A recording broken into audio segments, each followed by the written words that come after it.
Hello my dear students, നമ്മളിന്ന് international ബിസിനസ്സിൽ business entry സ്ട്രാറ്റജീസിനെ കുറിച്ചാണ് ഡിസ്കസ് ചെയ്യാനായിട്ട് പോകുന്നത്. നമ്മളിതിന് മുന്നുള്ള ഭാഗങ്ങളിൽ ഈ സ്ട്രാറ്റജി ഒരു പ്രാവശ്യം ഡിസ്കസ് ചെയ്തതാണ്. കുറച്ചും കൂടി ഡീറ്റെയിൽ ആയിട്ടാണ് ഈ ഒരു പോർഷനിൽ നമ്മൾ പഠിക്കാനായിട്ട് പോകുന്നത്. സോ എന്തിനാണ് ബിസിനസ് സ്ട്രാറ്റജിയുടെ ആവശ്യകത എന്നുള്ളതാണ് ഈ ഒരു പാർട്ടിൽ പറയുന്നത്. നമുക്കറിയാം, ഗ്ലോബലൈസേഷൻ വന്നു, ഒരുപാട് ടെക്നോളജിക്കൽ അഡ്വാൻസ്മെന്റ് വന്നു, കോമ്പറ്റീഷൻ കൂടി. ഇതൊക്കെ ബിസിനസ് എൻവയോൺമെന്റിനെ ഒരുപാട് ഇംപ്രൂവ് ചെയ്തിട്ടുണ്ട്, ഒരുപാട് ട്രാൻസ്ഫോം ചെയ്തിട്ടുണ്ട്. അപ്പം നമുക്ക് ഡൊമസ്റ്റിക് മാർക്കറ്റിനെ മാത്രം വിശ്വസിച്ചുകൊണ്ട് ബിസിനസ് എന്ന് റൺ ചെയ്യാനായിട്ട് പറ്റില്ല. സോ ഇന്റർനാഷണൽ എക്സ്പാൻഷൻ എന്ന് പറയുന്നത് ഒരു നെസസിറ്റി ആയിട്ട് മാറിക്കഴിഞ്ഞു. അപ്പം നമുക്ക് ഫോറിൻ മാർക്കറ്റിലേക്ക് പെട്ടെന്ന് അങ്ങ് എൻട്രി ചെയ്യാനായിട്ട് പറ്റില്ല. അതിന് നമുക്ക് നല്ല സ്ട്രാറ്റജിക് പ്ലാനിങ് ആവശ്യമുണ്ട്. സോ ഇവിടെ കുറച്ച് റീസൺസ് പറയുന്നുണ്ട്. എന്തൊക്കെ കാരണത്താലാണ് നമ്മൾ ഇന്റർനാഷണൽ മാർക്കറ്റിലേക്ക് എൻട്രി ചെയ്യുന്നത് എന്നുള്ളത്. ഇനി ഈ ഓരോ പോയിന്റ് നമ്മൾ ഡീറ്റെയിൽ ആയിട്ട് കാണാൻ പോവാണ്. ഫസ്റ്റ് പോയിന്റ് എന്ന് പറയുന്നത് ഡൊമസ്റ്റിക് മാർക്കറ്റ് കൺസ്ട്രെയിൻ ആണ്. നമുക്ക് ഡൊമസ്റ്റിക് മാർക്കറ്റ് ചെറുതായിരിക്കും, അപ്പോൾ നമ്മുടെ സെയിൽസ് ഗ്രോത്ത് കുറവായിരിക്കും. അതുപോലെ തന്നെ പർച്ചേസിങ് പവറിൽ വരുന്ന വ്യത്യാസം, പ്രൊഡക്ഷൻ കപ്പാസിറ്റി നമുക്ക് ഫുൾ യൂട്ടിലൈസേഷൻ ചെയ്യാൻ പറ്റാതെ വരുന്ന സാഹചര്യങ്ങൾ, ചിലപ്പോൾ നമ്മളെവിടെയായിരിക്കുന്നു ആ സ്ഥലത്ത് നമ്മുടെ മാർക്കറ്റ് ഫുള്ളി മെച്ചുവേർഡ് ആയിരിക്കാം. അപ്പം നമ്മുടെ പ്രൊഡക്റ്റിന് ചിലപ്പോൾ ഡിമാൻഡ് ഉണ്ടാവാതിരിക്കാം. അതുപോലെ തന്നെ ടെക്നോളജിക്കൽ അഡ്വാൻസ്മെന്റിന്റെ ആവശ്യകത വരികയാണ്. അപ്പോൾ ഇങ്ങനെയൊക്കെ വരുവാണെങ്കിൽ നമുക്ക് എന്ത് മനസ്സിലാക്കാം? നമ്മുടെ ഡൊമസ്റ്റിക് മാർക്കറ്റ് എന്ന് പറയുന്നത് നമ്മുടെ ഒരു കൺസ്ട്രെയിൻ ആയിട്ട് മാറി നമുക്ക് പുതിയൊരു മാർക്കറ്റിന്റെ ആവശ്യമുണ്ട് എന്നുള്ളത് മനസ്സിലാക്കാം. അപ്പോൾ നമുക്ക് പുതിയൊരു മാർക്കറ്റ് എൻട്രിയിലേക്ക് പോകാനായിട്ട് നമ്മൾ നോക്കി തുടങ്ങണം എന്ന് അർത്ഥം. നെക്സ്റ്റ് വരുന്നത് ഗവൺമെന്റ് പോളിസീസ് ആൻഡ് റെഗുലേഷൻ ആണ്. നമ്മുടെ നാട്ടിലുള്ള ഗവൺമെന്റിന്റെ ചില കണ്ടീഷൻസ് ഉണ്ടായിരിക്കും. ചിലപ്പം നെഗറ്റീവായിട്ടും വരാം, പോസിറ്റീവായിട്ടും വരാം. ചിലപ്പോൾ നമ്മുടെ നാട്ടിൽ നമുക്ക് ബിസിനസ് ചെയ്യാൻ പറ്റാത്തതുണ്ടാവാം. ചിലപ്പോൾ ഗവൺമെന്റ് നമുക്ക് എക്സ്പോർട്ട് ഇൻസെൻറ്റീവ്സും, എക്സ്പോർട്ട് ചെയ്യുന്നുണ്ടെങ്കിൽ ടാക്സ് ഡിഡക്ഷനും, അതുപോലെ എക്സ്പോർട്ട് പ്രോസസ്സിംഗ് സോൺ വഴിയാണ് പോകുന്നതെന്ന് വെച്ചാൽ അതിന് കുറേ ബെനിഫിറ്റുകൾ. അങ്ങനെ ഗവൺമെന്റ് ഡൊമസ്റ്റിക് ബിസിനസ്സിനെ എക്സ്പോർട്ടിലേക്ക് മാറുമ്പോൾ അല്ലെങ്കിൽ ഇന്റർനാഷണൽ ബിസിനസ് ചെയ്യുമ്പോൾ ഒരുപാട് ആനുകൂല്യങ്ങൾ കൊടുക്കുന്നുണ്ടെങ്കിലും എൻട്രി ഓഫ് സ്ട്രാറ്റജീസ് നമ്മൾ അതിനെക്കുറിച്ച് ചിന്തിക്കുകയും ഇന്റർനാഷണൽ മാർക്കറ്റിലേക്ക് നമ്മൾ ഇറങ്ങുകയും ചെയ്യും. അടുത്ത ഗ്രോത്ത് ഓഫ് ഓവർസീസ് മാർക്കറ്റ് ആണ്.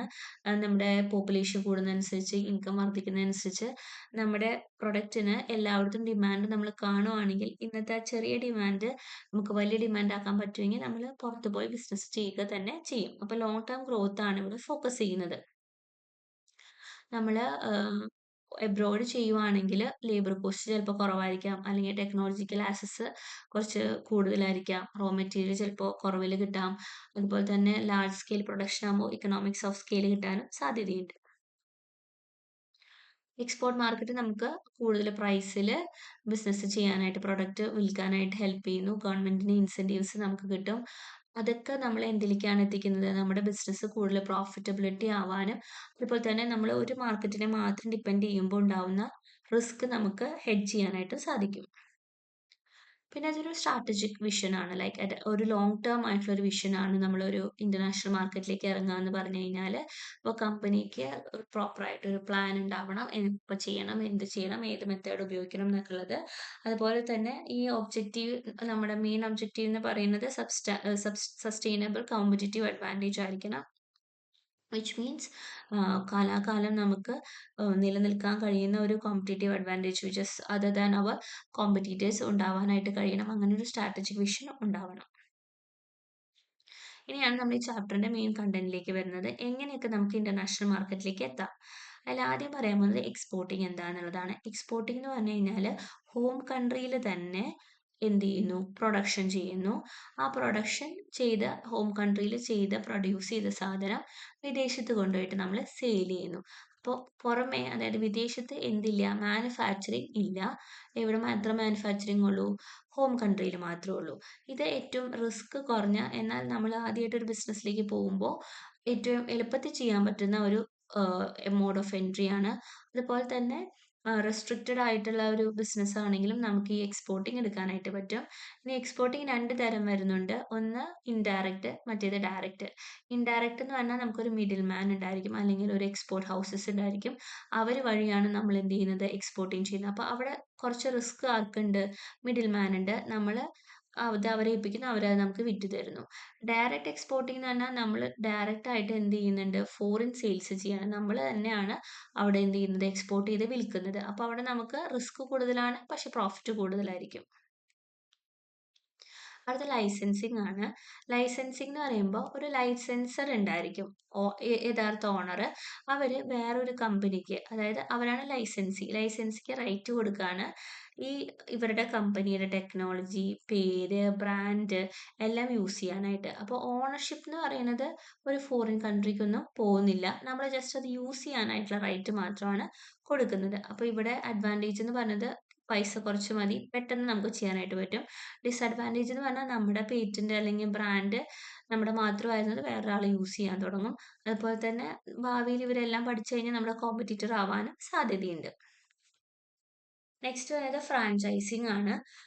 ഫ്രാഞ്ചൈസിങ് എന്ന് പറഞ്ഞു കഴിഞ്ഞാൽ ഫ്രാഞ്ചൈസർ അവരുടെ brand name, training, operating system. ഇപ്പോൾ KFC കണ്ടില്ലേ, എല്ലാ KFC സ്റ്റോറും ഒരുപോലെ ഇരിക്കും. ലൈക്ക് ദാറ്റ് അവരുടെ അത് യൂസ് ചെയ്യാനായിട്ടുള്ള റൈറ്റ് കിട്ടുവാണ്.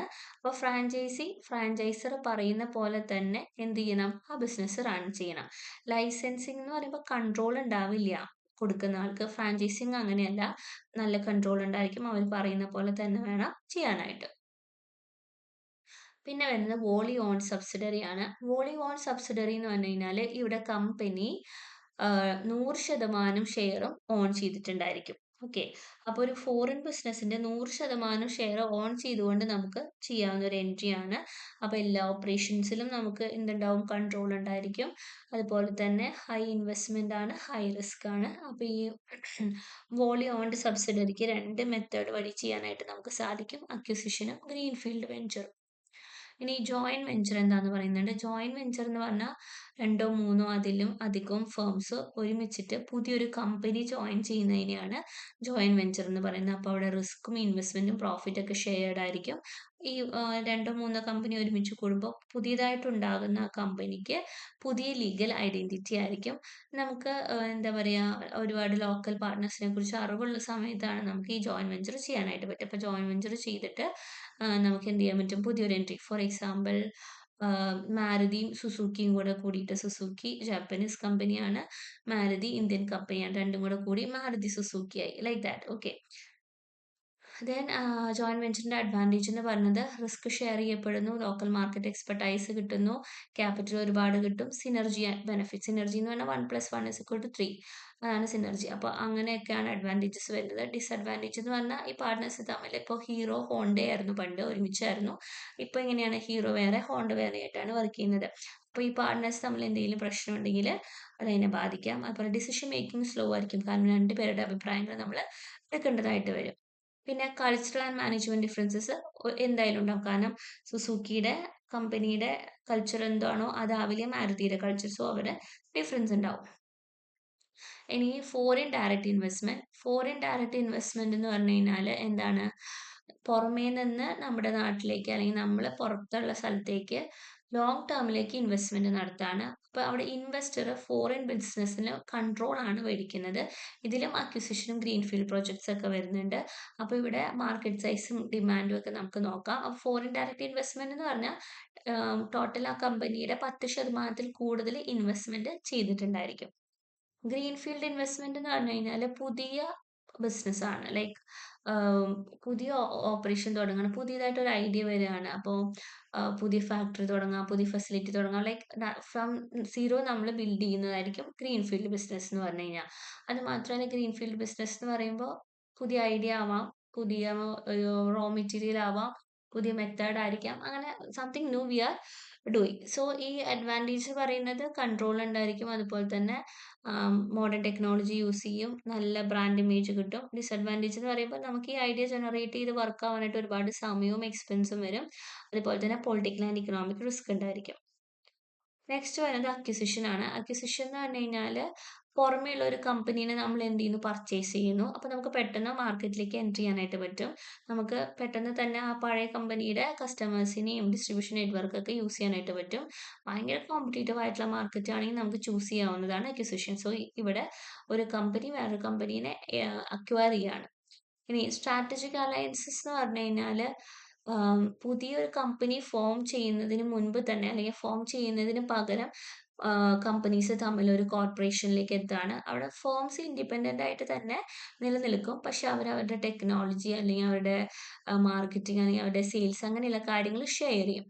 കോമ്പറ്റീഷൻ നമ്മുടെ ഒരു എഫിഷ്യൻസി കൂട്ടാനാണ് ഇങ്ങനെ ചെയ്യുന്നത്. അപ്പോൾ സ്ട്രാറ്റജിക് അലയൻസ് എന്ന് പറയുമ്പോൾ പുതിയ കമ്പനി ഫോം ചെയ്യാതെ തന്നെ പരസ്പരം കോപ്പറേറ്റ് ചെയ്തുകൊണ്ട് അവർ നിലനിൽക്കുന്നതിനാണ്. നിങ്ങൾക്ക് അവിടെ ഒരു പിക്ചർ കാണാം. അത് കാണുന്ന കുറച്ചും കൂടെ ക്ലിയർ ആയിരിക്കും. Like we can see there marketing ടീമുണ്ട്, സെയിൽസിന് ടീമുണ്ട്, ഫിനാൻസിന് ടീമുണ്ട്. So they are interconnectedly exchanging the skill or whatever they have. അപ്പോൾ അതാണ് സ്ട്രാറ്റജിക് അലയൻസസ് എന്ന് പറഞ്ഞു കഴിഞ്ഞാൽ. ഇനി സ്ട്രാറ്റജിക് അലയൻസസിന്റെ റീസൺസ് എന്ന് പറയുന്നത് ഇക്കണോമിക്സ് ഓഫ് സ്കെയിൽ അച്ചീവ് ചെയ്യാനും, കോമ്പറ്റീറ്റീവ്നെസ് അല്ലെങ്കിൽ എഫിഷ്യൻസി കൂട്ടാൻ, റിസർച്ചിന്റെ കോസ്റ്റ് കുറയ്ക്കാനായിട്ട്, ബിസിനസ്സിന്റെ റിസ്ക് എല്ലാവരിലേക്ക് തുല്യമായിട്ട് വീതിക്കുക, ഒരു പുതിയ മാർക്കറ്റിലേക്ക് എൻട്രി ചെയ്യാനായിട്ടും കോമ്പറ്റീഷൻ കുറയ്ക്കാനായിട്ടുമാണ്. ഇനി factors to analyse entry strategy. Sales എത്ര സെയിൽസ് വരും എന്നുള്ളത് നമുക്ക് എക്സ്പെക്റ്റഡ് സെയിൽസ് കണ്ടുപിടിക്കണം. ഫ്യൂച്ചർ ഡിമാൻഡ് എത്രയാണ്, അതിൻ്റെ മാർക്കറ്റ് പൊട്ടൻഷ്യൽ എത്രയാണെന്ന് അറിഞ്ഞു കഴിഞ്ഞാൽ നമുക്ക് സെയിൽസ് കണ്ടുപിടിക്കാനായിട്ട് പറ്റും. പ്രൊഡക്ഷൻ, അഡ്മിനിസ്ട്രേറ്റീവ്, റെഗുലേറ്ററി കോസ്റ്റുകൾ എത്രയാണ് എന്ന് നമ്മൾ തീരുമാനിച്ചിട്ട് വേണം ഏത് സ്ട്രാറ്റജി വേണം എന്നുള്ളത് കണ്ടുപിടിക്കാനായിട്ട്, അല്ലെങ്കിൽ ഏത് സ്ട്രാറ്റജി എടുക്കണം നമ്മൾ ഡിസൈഡ് ചെയ്യാനായിട്ട്. അപ്പോൾ സെയിൽസ് കണ്ടുപിടിക്കണം, കോസ്റ്റ് എത്രയാണെന്ന് അറിയണം. അതായത് എക്സ്പോർട്ടിംഗ് ആണെങ്കിൽ നമുക്ക് എത്ര സെയിൽസ് വരാം, ഫ്രാഞ്ചൈസിങ് ആണെങ്കിൽ എത്ര സെയിൽസ് വരാം, അതുപോലെ തന്നെ കോസ്റ്റ് ആണെങ്കിൽ എത്ര കോസ്റ്റ് ആയിരിക്കും എക്സ്പോർട്ടിങ്ങിന് വരിക, എത്ര കോസ്റ്റ് ആയിരിക്കും ജോയിന്റ് വെഞ്ചറിന് വരിക, അത് അസസ് ചെയ്യണം എന്നാണ് ഇവിടെ പറയുന്നത്. അതുപോലെ തന്നെ investment in assets, working capital അസറ്റ്സിൽ വേണോ, ഫിക്സഡ് അസറ്റ്സിൽ വേണോ, ഓരോ മോഡിൽ നമ്മൾ എൻട്രി ചെയ്യുമ്പോൾ ഇൻവെസ്റ്റ്മെന്റ് നടത്തേണ്ടത്, റിട്ടേൺ ഓൺ ഇൻവെസ്റ്റ്മെന്റ് എത്രയാണ്, ലോങ് ടേം റിട്ടേൺസ്, ഓരോ സ്ട്രാറ്റജീസിന്റെ അനാലിസിസ് ചെയ്തിട്ട് ബെസ്റ്റ് വൺ വേണം നമ്മൾ സെലക്ട് ചെയ്യാനായിട്ട്. പിന്നെ political, economical, legal risk factors of all mode of entry നമ്മൾ ചെക്ക് ചെയ്യണം. ഇനി അതൊക്കെ തീരുമാനിച്ചതിന് ശേഷമാണ് നമ്മൾ ഏത് കമ്പനി അല്ലെങ്കിൽ ഏത് മോഡ് ഓഫ് എൻട്രി ആണെന്നുള്ളത് തിരഞ്ഞെടുക്കാനായിട്ട്. ഇനി ഇവിടെ കുറച്ച് എൻട്രി ചോയ്സസ് പറയുന്നുണ്ട്. കമ്പനിയുടെ സൈസ്, നമുക്ക് വലിയ എന്താ പറയുക കമ്പനീസ്, വലിയ കമ്പനി അല്ല നമ്മൾ ചെറുതെന്ന് പറഞ്ഞാൽ നമ്മൾ എക്സ്പോർട്ടിങ്ങോ അല്ലെങ്കിൽ ഫ്രാഞ്ചൈസിങ്ങോ ചെയ്താൽ മതി. വലിയ കമ്പനി ആണെങ്കിൽ നമുക്ക് സ്ട്രാറ്റജിക് അലയൻസസും ജോയിന്റ് വെഞ്ചറും ഒക്കെ ചെയ്യാനായിട്ട് പറ്റും. അപ്പോൾ നമ്മുടെ ഫിനാൻഷ്യൽ സ്ട്രെങ്ത്, നമ്മുടെ risk attitude, home country environment, കൺട്രിയുടെ ഫോറിൻ കൺട്രിയുടെ business environment, market growth rate, entry barriers, ഇതൊക്കെ അന്വേഷിച്ചുകൊണ്ട് വേണം, അല്ലെങ്കിൽ ഇത്രയും ഫാക്ടേഴ്സ് നമ്മൾ ഏത് മോഡ് എടുക്കണം എന്നുള്ളതിന് നമ്മളെ എഫക്ട് ചെയ്യുന്ന കാര്യങ്ങളാണ്. അപ്പോൾ നല്ല മാർക്കറ്റ് ഗ്രോത്ത് ഉണ്ടെങ്കിൽ നമുക്ക് ഏത് വേണമെങ്കിലും എടുക്കാം. ഫോറിൻ കൺട്രിയുടെ ബിസിനസ് എൻവയോൺമെന്റ് നല്ലതാണെങ്കിൽ നമുക്ക് അവിടെ ജോയിന്റ് വെഞ്ചറോ അല്ലെങ്കിൽ വോളി ഓൺഡ് സബ്സിഡറിയോ അല്ലെങ്കിൽ ഗ്രീൻ ഫീൽഡ് ഇൻവെസ്റ്റ്മെന്റ് ഒക്കെ ചെയ്യാം. അതർവൈസ് നമുക്ക് ചെയ്യാനായിട്ട് പറ്റില്ല. ലൈക്ക് ദാറ്റ് ഓരോ ഫാക്ടേഴ്സ് കൺസിഡർ ചെയ്തുകൊണ്ട് ഏത് മോഡ് വേണം നമുക്ക് സെലക്ട് ചെയ്യാനായിട്ട് പറ്റും. And concluding the topic, foreign മാർക്കറ്റിലേക്ക് എൻട്രി ചെയ്യുക എന്ന് പറയുന്നത് ഭയങ്കര സ്ട്രാറ്റജിക് ആയിട്ടും കോംപ്ലക്സും ആയിട്ടുള്ള ഡിസിഷൻ ആണ്. നമുക്ക് എന്താ പറയുക, ഒരു മോഡ് ഓഫ് എൻട്രി എന്ന് പറയുന്നത് എല്ലാ ബിസിനസ്സിനും നമുക്ക് പറ്റണം എന്നില്ല. ഇപ്പോൾ ഒരു കാർ മാനുഫാക്ചറിങ് ആണെങ്കിൽ നമ്മൾ ജോയിന്റ് വെഞ്ചറോ അല്ലെങ്കിൽ സ്ട്രാറ്റജിക് അലയൻസസ് ഒക്കെ നമുക്ക് യൂസ് ചെയ്യാം. ഒരു സാധാരണ ഫുഡ് പ്രോഡക്ട്സിന്റെ കയറ്റുമതിയാണ് അല്ലെങ്കിൽ ഫുഡ് പ്രോഡക്ട്സിന്റെ ബിസിനസ് ആണെങ്കിൽ നമ്മൾ എന്ത് ചെയ്താൽ മതി, എക്സ്പോർട്ടിങ്ങോ ഫ്രാഞ്ചൈസിങ്ങോ അങ്ങനെ എന്തെങ്കിലും ചെയ്താൽ മതി. ലൈക്ക് ദാറ്റ് നമ്മൾ സെലക്ട് ചെയ്യണം. അതുപോലെ തന്നെ നമ്മുടെ കപ്പാസിറ്റി എത്രയാണ്, റിസ്ക് ടോളറൻസ് എത്രയാണ്, അതിന് എത്ര മാർക്കറ്റ് ഉണ്ട് എന്നുള്ളതൊക്കെ അറിഞ്ഞിട്ട് വേണം നമ്മൾ ഇൻവെസ്റ്റ്മെന്റ് ഏത് മോഡിൽ ചെയ്യണം എന്നുള്ളത് ഡിസൈഡ് ചെയ്യാനായിട്ട്. കെയർഫുൾ ആയിട്ട് നമ്മൾ എല്ലാം അനാലിസിസ് ചെയ്ത് സസ്റ്റൈനബിൾ ഇന്റർനാഷണൽ സക്സസ് എൻഷുർ ചെയ്യുന്ന മോഡ് വേണം നമ്മൾ സെലക്ട് ചെയ്യാനായിട്ട്. അപ്പോൾ ഈ ചാപ്റ്ററിൽ മോഡ് ഓഫ് എൻട്രീസ് മാത്രമാണ് നമുക്ക് ഫോക്കസ് ചെയ്ത് പഠിക്കാനുള്ളത്. നന്നായിട്ട് പഠിക്കണം. ക്ലാസ് ഫുള്ള് കേട്ടിട്ടുണ്ടെന്ന് വിചാരിക്കുന്നു. Thank you.